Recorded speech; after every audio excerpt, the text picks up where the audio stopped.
เอามือลงค่ะขอให้ทุกคนอยู่ในความสงบนะคะ แล้วก็ฟังโอวาทจากพระอาจารย์นะคะ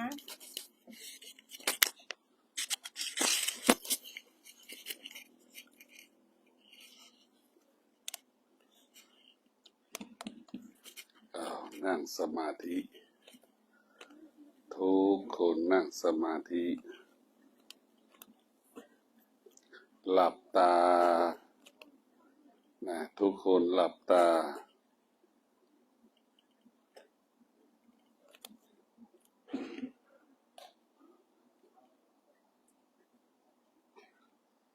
วันนี้เป็นวันพ่อแห่งชาติวันนี้เป็นวันที่ลูกแสดงความรักมอบให้กับพ่อแม่ของตนลูกทุกคนมีพ่อเป็นผู้ให้กำเนิดชีวิตเสมอเหมือนกันหมดไม่มีคนไหนที่เกิดไม่มีพ่อไม่มีในโลกทุกคนมีพ่อทุกคนมีแม่วันนี้เป็นวันพ่อเราจะแสดงออกเคารพพ่อรักพ่อเราจะต้องมีสติตัวสติก็คือตัวให้เรารู้ว่าเรามีพ่อรู้ว่าเป็นพ่อให้กำเนิดชีวิตของเราพวกเรามาอยู่วัดดอนจันทน์มารวมกันต่างคนต่างมาทุกสารทิศมารวมกันอยู่ที่วัดดอนจันทน์700 กว่าคนจะเป็นบุญก็เป็นบุญที่เราเคยทำร่วมกันมาถามว่าเป็นกรรมมันก็เป็นกรรมที่ทำร่วมกันมาถามว่าเป็นกรรมก็เป็นกรรมดีถามว่าเป็นบุญที่เราเคยสร้างสืบเนื่องต่อเนื่องกันมาพวกเรามาอยู่วัดก็อยู่ดีกินดีกว่าอยู่บ้านมีคนดูแลอย่างดีอบรมสั่งสอนอย่างดีได้เรียนหนังสือได้ใส่เสื้อผ้าอย่างดีนี่แหละบุญของเราที่เราทำไว้ชาติก่อนมาปัจจุบันนี้เราจะมีสติจะเป็นลูกที่ดีของพ่อของแม่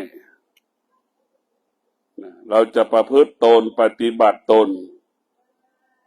ให้แม่มีความสุขให้พ่อมีความสุขให้พ่อมีความสุขให้แม่มีความสุขดังคำว่าลูกที่ดีจะทำให้พ่อแม่มีความสุขลูกที่แย่ทำให้แม่ร้องไห้เสียใจตลอดเวลาพ่อร้องไห้เสียใจอยู่ตลอดเวลาพวกเราทั้งหลายวันนี้เป็นวันพ่อพวกเราต้องมีสติเริ่มต้นชีวิตใหม่ตื่นนอนแต่เช้าขยันเรียนหนังสือปฏิบัติหน้าที่ตามที่ครูพี่เลี้ยงมอบให้กับเรานี่แหละคือเป็นลูกที่ดีการเป็นลูกที่ดีมันไม่ยากมันไม่ลำบากทำตามที่พี่เลี้ยงบอกทุกอย่างนั่นแหละคือเป็นลูกที่ดีทำตามครูพี่เลี้ยงบอกทุกอย่างนั่นคือเป็นลูกที่ดีนักเรียนที่ดีก็ทำตามครูทุกอย่างนั่นแหละนักเรียนที่ดีทำตามที่ครูอบรมสั่งสอนนั่นแหละคือเป็นลูกที่ดีชีวิตของเรามันไม่มีอะไรแน่นอนชีวิตของเราอยู่ภายใต้การเปลี่ยนแปลงเราจะมีชีวิตไม่ประมาทเรามีชีวิตไม่ประมาทเรามีชีวิตอยู่ด้วยสติเรามาอยู่วัดเรามีสติไม่ตามใจตัวเอง ถึงแม้จะตามใจก็20% 10% 5%แต่ถ้าเราอยู่บ้านเนี่ยเราตามใจตัวเองเกือบ100%เดี๋ยวเรามาอยู่วัดเรามีสติก็หมายว่าเราไม่สร้างภาระปัญหาให้กับพี่เลี้ยงให้กับครูพี่เลี้ยงนี่คือเรามีสติช่วยตัวเองจัดการชีวิตตนเองนะเพราะฉะนั้นลูกก็ต้องเป็นพ่อในข้างหน้าเป็นแม่ในข้างหน้าอนาคตของเราก็คือเราเป็นพ่อเป็นแม่อดีตของพ่อแม่ก็คือพวกเราเป็นเด็กๆอย่างพวกเรานี่แหละอดีตของพ่อแม่ก็คือพวกเราทุกคนอนาคตของเราก็คือพ่อแม่เป็นเช่นนั้นเป็นแบบนั้นเหมือนกันหมดพวกเราต้องมีสติพิจารณาชีวิตของเรามันไม่มีอะไรมันไม่มีอะไรที่จะดีกว่าการเป็นลูกที่ดีการเป็นแม่ที่ดีการเป็นพ่อที่ดีเป็นลูกจ้างนายจ้างที่ดีสิ่งเหล่านี้มันเกี่ยวข้องกับชีวิตของเราพ่อแม่เราต้องอาศัยปัจจัยจากเราลูกที่มีพ่อมีแม่ลูกที่ต้องพ่อแม่ต้องอาศัยเราจะเป็นต้องมีสติที่จะอดทนมีสติที่จะวิริยะภาคเพียรอยู่กับปัญหาต่างๆอยู่กับความไม่พอใจให้อยู่ให้ได้แต่เราจะต้องอยู่กับความไม่พอใจให้ได้อยู่กับความพอใจให้ได้นะชีวิตของเรานะมันมีแต่คำว่าดีเท่านั้นถึงจะอยู่ได้ดีก็คือมีสติอดทนซื่อสัตย์ทำตามหน้าที่ที่ครูพี่เลี้ยงมอบนั่นแหละคือดีนะพวกเราต้องมีสติอยู่ร่วมกันให้มากเนี่ยเราไม่สร้างภาระให้กับครูพี่เลี้ยงเราจะไม่สร้างปัญหาให้กับครูพี่เลี้ยงนี่แหละคือลูกที่ดีของพ่อของแม่อันนี้แหละคือลูกที่ดีพ่อแม่มีอยู่พ่อแม่ก็มีความสุขถึงพ่อแม่ตายไปพ่อแม่ก็มีความสุขรู้ว่าลูกเป็นคนดีนะดีก็คือเอาปัจจุบันเป็นที่ตั้งมีกินวันนี้เรามีกินนี่ก็คือเป็นสิ่งที่ประเสริฐแล้วมีคนดูแลชีวิตเราอย่างดีทุกคนมาอยู่วัดไม่แตกต่างจากไม่แตกจากไอ้ของที่อยู่ในดินเนี่ยมะดำกันหมดสกปรกกันหมดมาวัดดอนจันทร์เด็กๆเล็กๆเดี๋ยวนี้สะอาดสะอ้านเห็นไหมเดี๋ยวนี้ชีวิตของเราร่างกายของเราเหมือนของซูเปอร์มาร์เก็ตเห็นไหมเหมือนผักที่ขายในซูเปอร์มาร์เก็ตสะอาดแบบนั้นแหละนะแต่ก่อนเราผักมันสกปรกเหมือนกระหล่ำผักกาดที่อยู่ในดินอยู่บนดินนะเรามาอยู่วัดก็ได้บุญของเราที่มีพี่เลี้ยงที่ดีมีครูพี่เลี้ยงที่ดีดูแลเราก็ถือว่าพวกเรามีโชคดีที่สุดพวกเราก็เป็นคนที่ทำดีไว้ในอดีตชาตินี้ก็มีคนดูแลเราให้เราอาบน้ำจัดการอาบน้ำให้เราจัดการใส่เสื้อผ้าให้กับเราอันนี้แหละคือเป็นสิ่งที่ดีเป็นสิ่งที่มีคุณค่าสำหรับชีวิตของเราอย่าน้อยใจว่าเรามีพ่อหรือไม่มีพ่อเราอย่าได้น้อยใจว่าพ่อแม่จะอยู่หรือไม่อยู่นะมันไม่มีความหมายขอให้เราเป็นคนดีก็พอพ่อแม่ไม่ได้อยู่กับเราพ่อแม่อาจจะมีเหตุมีผลบางประการไม่ได้อยู่กับเราคิดถึงแม่คิดถึงพ่อแม่ก็คิดถึงเราวันนี้แม่หลายคนก็ร้องไห้พ่อหลายคนก็ร้องไห้หลายคนก็ร้องไห้เพราะอย่างนี้แหละเพราะคิดถึงลูกหลายคนก็คิดถึงพ่อคิดถึงแม่เพราะฉะนั้นพวกเราต้องมีสติที่จะอดทนอยู่กันจำนวนมากมีสติอดทนเป้าหมายของเรามาเรียนหนังสือเราจะต้องเรียนหนังสือให้จบชั้นป .6 เราจะต้องเรียนหนังสือจบชั้นป .4 เราจะเรียนให้จบชั้นม .3 เราจะให้จีบชั้นม .6 นี่เราจะต้องเป้าหมายและให้มันจบเป็นขั้นเป็นตอนในชีวิตของเราต้องมีสติให้มากเมื่อเรามีสติเราเรียนหนังสือก็ง่ายก็สะดวกถ้าเรามีสติเราจะไม่โมโหเราจะไม่หงุดหงิดเราทำตามพี่เลี้ยงบอกได้ทุกประการ ถ้าเราขาดสติเราไม่สามารถทำตามพี่เลี้ยงครูพี่เลี้ยงบอกได้นะถ้าเราขาดสติเราจะต่อต้านสำแดงอาการไม่เคารพพี่เลี้ยงถ้าเรามีสติเราจะไม่เราจะเคารพพี่เลี้ยงที่อบรมสั่งสอนแนะนำให้กับชีวิตของเราเพราะตัวสติได้สำคัญที่สุดให้พวกเราได้พิจารณาว่าชีวิตของเราต้องอาศัยธรรมะเท่านั้นธรรมะนี่แหละที่เราพึ่งพาตนเองอาศัยตนเองนี่คือคำสอนของพระพุทธเจ้าให้เราพึ่งพาตนเองอาศัยตนเองไม่ให้อาศัยคนอื่นพ่อแม่เราก็อาศัยไม่ได้อาศัยได้แค่บางเวลาอยู่กับเราอยู่กับพ่อแม่ได้แค่บางเวลาพ่อแม่กับอยู่กับเราได้แค่บางเวลาเพราะฉะนั้นเราต้องพึ่งพาตนเองอาศัยตนเองตนแลเป็นที่พึ่งแห่งตนตนแลเป็นที่พึ่งแห่งตนอันนี้เป็นหัวใจสำคัญหัวใจสำคัญเราต้องพึ่งพาตนเองอาศัยตนเองทุกอย่างมันอยู่ภายใต้การเปลี่ยนแปลงการเปลี่ยนแปลงเป็นกฎของชีวิต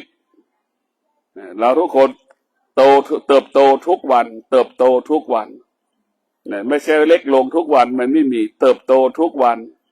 แก่ทุกวันในความแก่ก็คือความเจ็บอยู่ในความแก่ทั้งความแก่ความเจ็บความตายก็รออยู่ข้างหน้ามันอยู่ที่เดียวกันหมดเกิดแก่เจ็บตายมันอยู่ที่เดียวกันมันไม่ได้อยู่คนละทิศคนละทางไม่ได้อยู่คนละทิศคนละทางเพราะพวกเราต้องเข้าใจทุกอย่างอยู่ที่ตัวเราตนแลเป็นที่พึ่งแห่งตนตนแลเป็นที่พึ่งแห่งตนลูกที่มีสติจะไม่สร้างภาระปัญหาให้กับแม่ลูกที่มีสติไม่จำเป็นจะไม่ขอเงินแม่ใช้ลูกมีสติ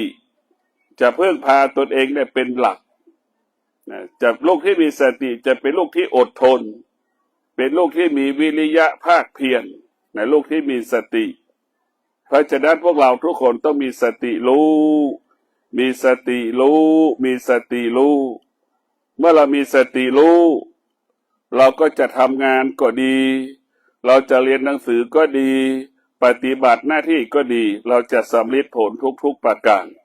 เพราะฉะนั้นพวกเราต้องมีสติรู้มีสติรู้มีสติรู้เมื่อเรารู้เราจะชนะเราจะสำเร็จที่เราไม่รู้เราจึงพ่ายแพ้เพราะฉะนั้นพวกเราต้องอดทนอดทน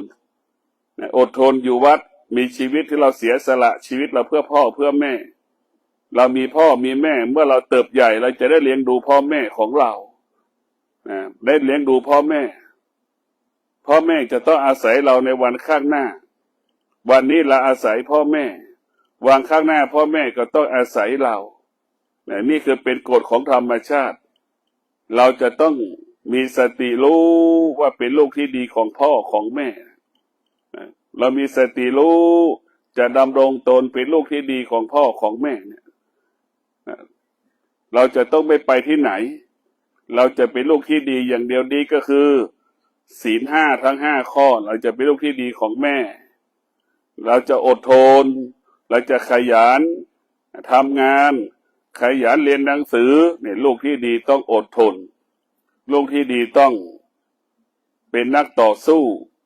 ร้อนก็สู้หนาวก็สู้เราจะไม่หวั่นไหวเราจะไม่หวั่นไหว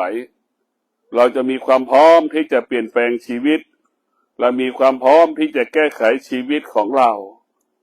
เราเกิดมาเราจะต้องอดทนต่อสู้สร้างชีวิตเราจะเกิดมาเราต้องมีสติใช้วิริยะภาคเพียรพัฒนาชีวิตแก้ปัญหาของชีวิตชีวิตของเรามันต้องพึ่งพาธรรมะนี่แหละพ่อแม่แล้วก็ต้องอดทนพ่อแม่จึงประสบความสำเร็จในการเลี้ยงลูกลูกก็ต้องอดทนที่มีหน้าที่เลี้ยงแม่ตอนแก่เฒ่าชรามันเหมือนกันหมดคนละเวลาเท่านั้นแต่พวกเราทุกคนต้องมีสติรู้มีสติรู้มีสติรู้ที่สำคัญที่สุดเราต้องพิจารณาชีวิตของเราชีวิตของเรามันไม่เที่ยงมันไม่เที่ยงมันไม่เที่ยงมันเปลี่ยนแปลงตลอดครูพี่เลี้ยงทุกคนก็เป็นอย่างพวกเราวันนี้ในอดีตใช่ไหมในอดีตครูพี่เลี้ยงก็เป็นอย่างเรานี่แหละ วันนี้ครูพี่เลี้ยงกลายเป็นครูของเราหมดเลยวันนั้นก็เป็นเด็กเดี๋ยวนี้ก็เติบโตเติบใหญ่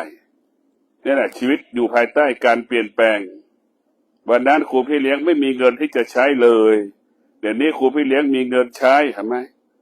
มีรถขี่วันนั้นก็ลำบากร้องไห้เสียใจกับความยากจนแต่ในเวลานี้การเปลี่ยนแปลงมันได้ปรากฏก็คืออดทนจึงมีกินมีเก็บเหลือกินเหลือเก็บเหลือออมเหลือแบ่งปันจึงมีสตางค์ซื้อรถมีสตางค์ซื้อที่ดินนี่เราจะต้องเป็นครูพี่เลี้ยงตัวอย่างของเราเราจะต้องเป็นครูพี่เลี้ยงเป็นคนตัวอย่างเราจะต้องมีสติพิจารณาชีวิตของเราครูพี่เลี้ยงเป็นครูต้นแบบเป็นครูแบบอย่างให้กับชีวิตเราอดทนอยู่วัดมาตั้ง10 กว่าปีเห็นไหมอย่างนั้นก็15 ปี13 ปีอย่างต่ำเพราะนั้นพวกเราทุกคนต้องมีสติพิจารณาชีวิตชีวิตเราต้องอดทนเมื่ออดทนจะบรรลุเป้าหมายเมื่อเรามีวิริยะภาคเพียรเราก็บรรลุเป้าหมายถ้าเราไม่อดทนเราก็ไม่สามารถบรรลุเป้าหมายได้ถ้าเราอดทนเราจะชนะเราจะสำเร็จที่ไม่สำเร็จเพราะเราไม่อดทนเท่านั้นจึงทำให้เรามีกินมีใช้เหลือกินเหลือใช้ไปไหนก็มั่นคงไปไหนก็ปลอดภัยเมื่อเราอดทนไม่ตกทุกข์ได้ยากไม่ลำบากมีกินมีใช้ตลอดเมื่อเราอดทนเมื่อเราอดทนเราจะเสียสละดังครูพี่เลี้ยงเสียสละเห็นไหมครูพี่เลี้ยงทุกคนเสียสละความสุขส่วนตัวให้กับมอบให้กับพวกเราหมดเลยหาคนที่เสียสละมันไม่มีแล้วเพราะฉะนั้นพวกเราต้องขอบคุณครูพี่เลี้ยงเป็นตัวแทนครูพี่เลี้ยงก็เหมือนแม่เหมือนพ่อของพวกเราพวกเราต้องขอบคุณครูพี่เลี้ยงทุกคนที่ดูแลชีวิตเรายิ่งกว่าแม่เราอีกดีกว่าพ่อแม่ดูแลเรายังไม่ดีเท่ากับครูพี่เลี้ยงครูพี่เลี้ยงดูแลสนใจใส่ใจเราตลอดดูร่างกายเราทุกคนสะอาดทุกคนนั่นเห็นไหมครูพี่เลี้ยงใส่ใจพวกเราทุกคนเพราะฉะนั้นพวกเราก็ต้องมีสติอย่าดื้อมีสติที่จะฟังครูพี่เลี้ยงปฏิบัติตนตามครูพี่เลี้ยงสั่งทุกอย่างชีวิตเราจะดีได้ก็ต้องมีคนอบรมสั่งสอนชีวิตของเราก็เหมือนก้อนหินแต่ละก้อนครูพี่เลี้ยงเปรียบเสมือนช่างแกะสลักเห็นไหมพวกเราก็เหมือนก้อนหินจะมีค่าได้เกิดจากช่างแกะสลักแกะเป็นรูปต่างๆเช่นเดียวกันพวกเราจะมีคุณค่าได้ก็เพราะพวกเราฟังครูพี่เลี้ยงเคารพครูพี่เลี้ยงนั่นแหละพวกเราก้อนหินจะมีค่าอยู่ที่ช่างแกะสลักนักเรียนทุกคนจะมีค่าก็เหมือนอยู่ที่ครูพี่เลี้ยงทุกคนพวกเราต้องมีสติรู้ว่าเรายากจนเราต้องรู้สึกตัวก่อนว่าเรายากจนมีสติรู้ว่าเรายากจนเราจะปฏิบัติตนเช่นไรเราต้องมีสติรู้เท่านั้นถ้าเรามีสติรู้เราก็จะอยู่ที่ไหนก็ประสบความสำเร็จถ้าเรามีสติรู้เราอยู่ที่ใดก็มั่นคงปลอดภัยตัวรู้เท่านั้นรู้สึกตัวนั่นแหละรู้จักตัวเองถ้าเรารู้สึกตัวเรารู้จักตนเองเราจะรักษาชีวิตของเราได้ในชีวิตของเรามันไม่มี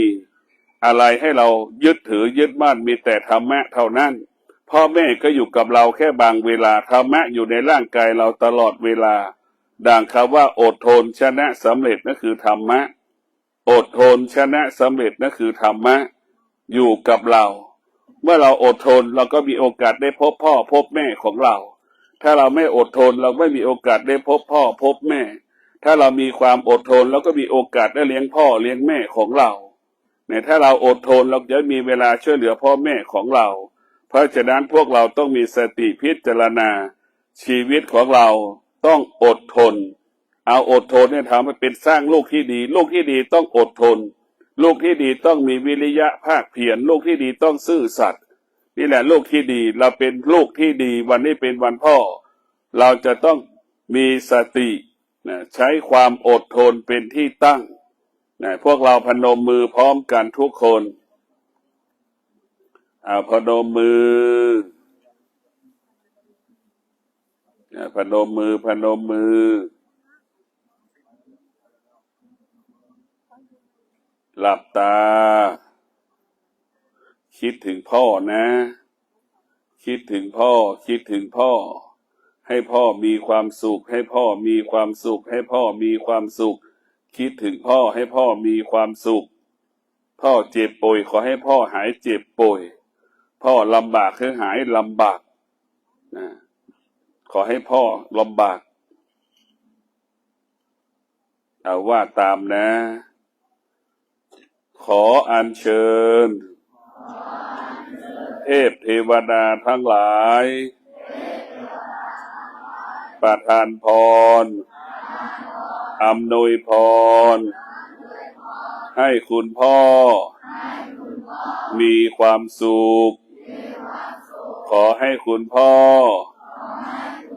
มีสุขภาพร่างกายแข็งแรงสมบูรณ์ขอให้คุณพ่อประกอบอาชีพใดๆเกิดคำว่าชนะสำเร็จขอให้คุณพ่อมีชีวิตมั่นคงมีชีวิตปลอดภัยขอให้คุณพ่อมีภาระมีพลังในการดำเนินชีวิตการประกอบอาชีพขอให้สำลิดผลดังใจปรารถนา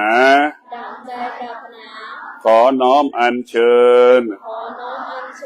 พระมหากัสสปะผู้เจริญด้วยอายุขออัญเชิญพระกัสสปะประทานพรให้คุณพ่อมีอายุยืนยาว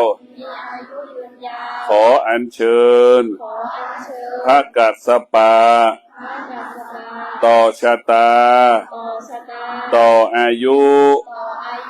ต่อชีวิตคุณพ่อมีอายุยืนยาวยิ่งขึ้นไปขออัญเชิญ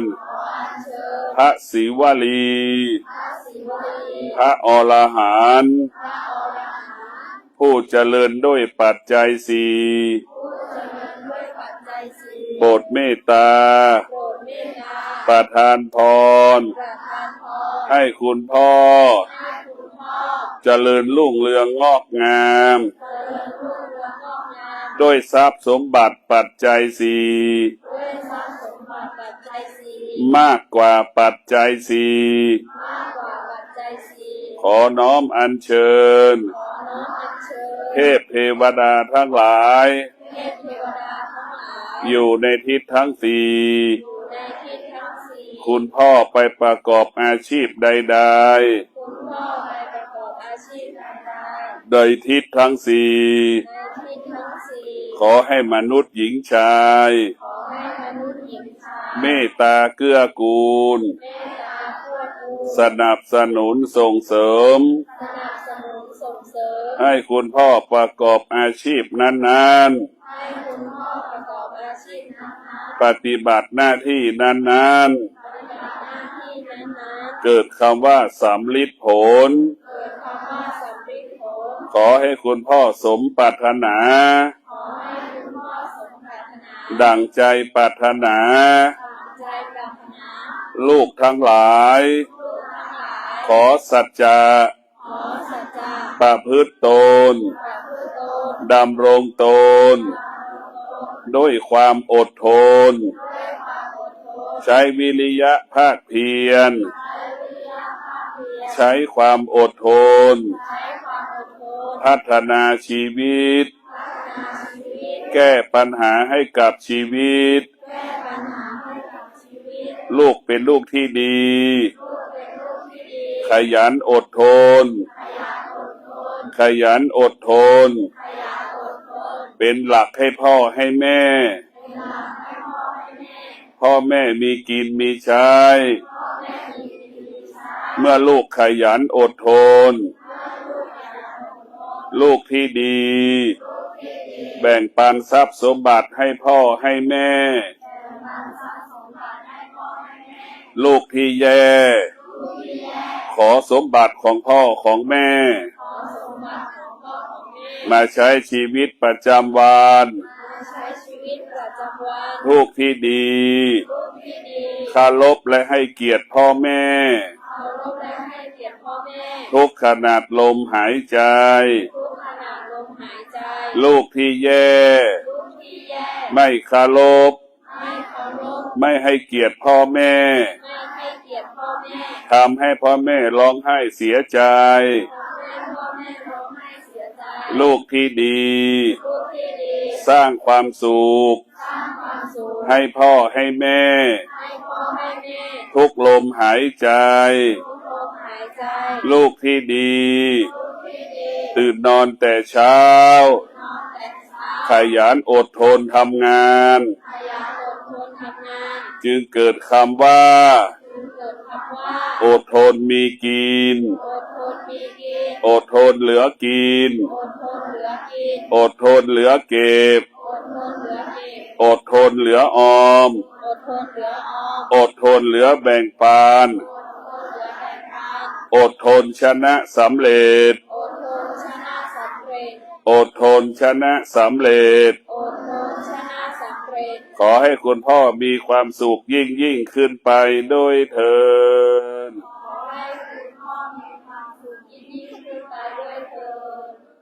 สาธุ สาธุ สาธุ ต่อไปก็จะเป็นการมอบรางวัลให้แก่น้องๆที่ทำกิจกรรมร่วมกิจกรรมเนื่องในวันพ่อนะคะ อาจจะไม่ได้ทุกคนนะคะ ได้แค่บางส่วนคือ เราจะให้ของขวัญเล็กๆน้อยๆเป็นกำลังใจให้แก่น้องๆที่ร่วมกิจกรรมค่ะ เพื่อเป็นแรงผลักดันให้แก่น้องๆถ้ามีโอกาสหน้าอีกก็จะได้ช่วยกันร่วมทำกิจกรรมนะคะ